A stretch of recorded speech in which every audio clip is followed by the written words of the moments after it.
අලුත් අවුරුදුත් ළඟ ළඟම එනවා. ලංකාවේ ඉන්න අය නම් මේ දවස්වල හරීම කලබලයි. අපිත් අවුරුදු 15කට පස්සේ ගිය අවුරුද්දේ ලංකාවේ අවුරුදු සමරන්න පුළුවන් වුණා. ඉතින් මම කැවිලි මේසෙට හදපු කේක් එක ගැන තමයි අද වීඩියෝ එක. ඔයාලා මීට කලින් මේ වගේ පත්තු කරන්න පුළුවන් ෆොන්ඩන් පහනක් දැකලා නෑ නේද? ඒ අත්දැකීම ඕගොල්ලොන්ට අලුත්. ඒ වගේම තමයි මටත්.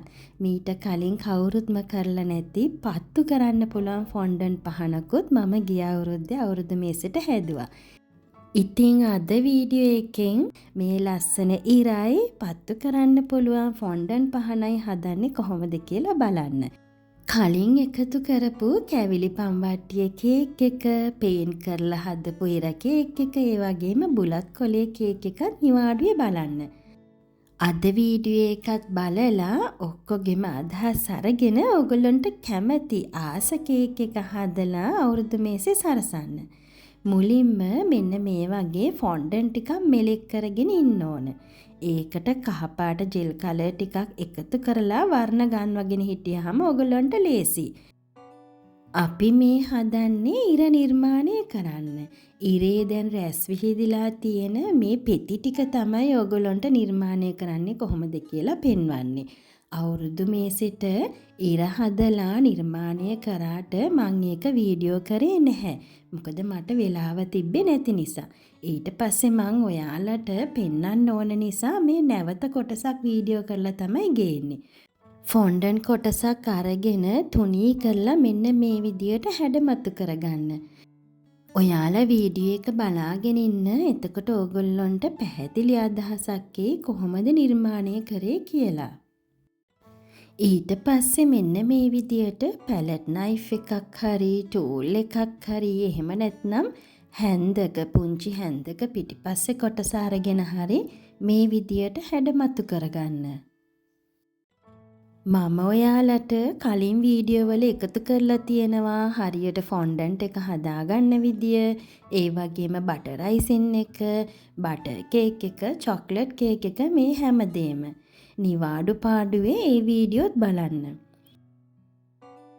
ඉතාලියේ ජීවත් වෙන අපි අවුරුදු 15කින් තමයි මව් රටේ අවුරුදු සමරන්න මේ ලැබුණේ. ඉතින් ඒ අවුරුද්ද අපිට ගොඩාක් විශේෂ වුණා. දරුවෝ එකතු කරගෙන එයාලටත් අත්දැකීමක් ලබා ගන්න තමයි කැවිලි මේසේ ලෑස්ති කරේ. එතකොට මේ කේක් එකේ මානෙල් මල් එහෙම හැදුවේ දරුවෝ. පෙති කපලා වර්ණ ගන්වලා මානෙල් මල් එහෙම හැදුවා. ඉතින් ඕගොල්ලොන්ට ඒ අදහස් අරගෙන ඕගොල්ලන්ගේ කේක් එකත් ලස්සන කරගන්න පුළුවන්. දැන් අපි මෙන්න මේ විදියට නිර්මාණය කරගත්ත ඉරේ පෙත්ත වර්ණ ගන්වගෙන ඉමු. ඒ සඳහා එඩිබල් කලර් ඩස්ට් එක භාවිතා කරන්න. මම මෙතනදී කහ පාට ඒ වගේම මෙරුන් කලර් සහ රෝස පාට මික්ස් කරලා තමයි වර්ණ ගැන්නුවේ. 2024 වර්ෂයේ නිර්මාණය වුණ මගේ රෙසිපි බුක් එකෙත් අවුරුදු කේක් ගැන සඳහන් වෙනවා. සම්පූර්ණ පාඨමාලාවක් විදියට සියලුම දේ පොතට ඇතුළත් කරලා තියෙනවා. කේක් විතරක් නෙවෙයි කැවිලි වර්ග, මස් මාළු වර්ග, බත්, ව්‍යංජන, අතුරුපස මේ හැමදේම ඇතුළත්. දිවයින පුරා තියෙන ඕනම සරසවි පොත්හලකින් වගේම lady J Borella, lady J Maharagama වෙතින් ඔයාලට කුකින් මේඩ් සිම්පල් පහසුයි රසයි ජනනී ගුරුසිංහ කියන මගේ රෙසිපි පොත ලබා ගන්න පුළුවන්. මේ විදියට වර්ණ ගලපලා එකතු කරලා ඉරේ පෙති ටික හදාගන්න. එකම සයිස් එකට වෙන්න ඕන නැහැ. උසට කොටට ඔයාලට හදාගන්න පුළුවන්. එතකොට තමයි ලස්සන. පැහැදිලි නේද? ඒ වගේම හරිම ලේසි. ඉතින් ඔයගොල්ලෝ කැමති විදියට වර්ණ ගන්ව ගන්න තද පාට හෝ ලා පාට එකතු කරලා. ඊට පස්සේ මෙන්න මේ විදියට කොටස් ටික එකතු කරලා කේක් එක මත තියලා හැඩ කරගන්න ඕන. දැන් අපි බලමු ෆොන්ඩන් වලින් කොහොමද පහනක් හදාගන්නේ කියලා. ඔයාලට මම පහනේ තට්ටුවක් හදලා පෙන්නන්නම්. ඒ අදහස අරගෙන ඔයගොල්ලෝ තට්ටු 2 3ක් හරි කැමති විදියට දාලා පහන නිර්මාණය කරගන්න. මුලින්ම අර කලින් කිව්වා වගේ ෆොන්ඩන් කොටසක් අරගෙන මේ විදියට මෙලෙක් කරගන්න. ඊට පස්සේ මෙන්න මේ විදියට හැඩ මතු කරගන්න මම මේ හදන්නේ ඔයාලා දන්නව නේද පොල් තෙල් පහනක පහන් තිර සහ තෙල් යොදන කොටස. අන්න ඒ කොටස තමයි මම මේ විදියට හදන්නේ. ඉතින් ඕගොල්ලෝ මේ සරල අදහස් අරගෙන ඕගොල්ලන්ගේ අදහසුත් එකතු කරලා ලස්සනට නිර්මාණය කරන්න. වීඩියෝ එක බලාගෙන ඉන්න. එතකොට ඕගොල්ලන්ට අදහසක් එයි කොහොමද මම මේක නිර්මාණය කරේ කියලා.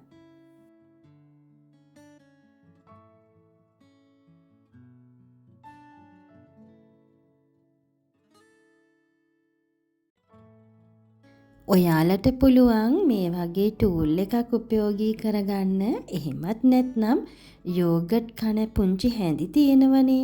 ඒ හැන්දක පිටිපස්සේ උපයෝගී කරගෙන මේ විදියට හැඩමතු කරගන්න. ඔයාලා කැමති සයිස් එකකට පහන හදාගන්න පුළුවන්. උසට වගේම තට්ටු කිහිපයක් එකතු කරලා හදාගන්නත් පුළුවන්.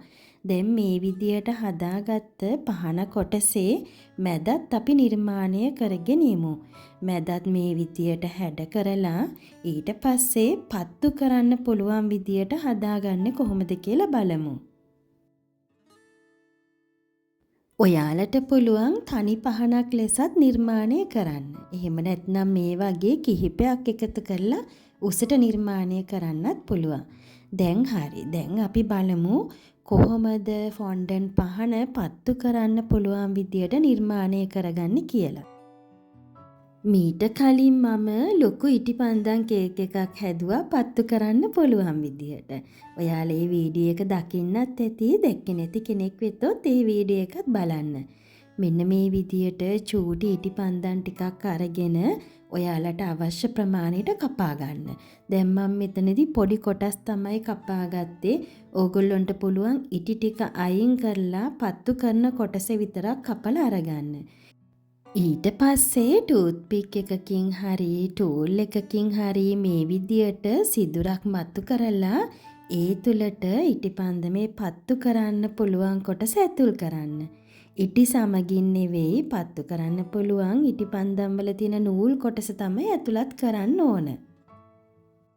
මේ වෙලාවේදී ෆොන්ඩන්ට් එක ගොඩක් මෙලකයිනේ. ඒක නිසා මේ විදියට හදලා ෆොන්ඩන්ට් එක වේලෙන්න, ඒ කියන්නේ සෙට් වෙන්න ටික වෙලාවක් තියන්න ඕන.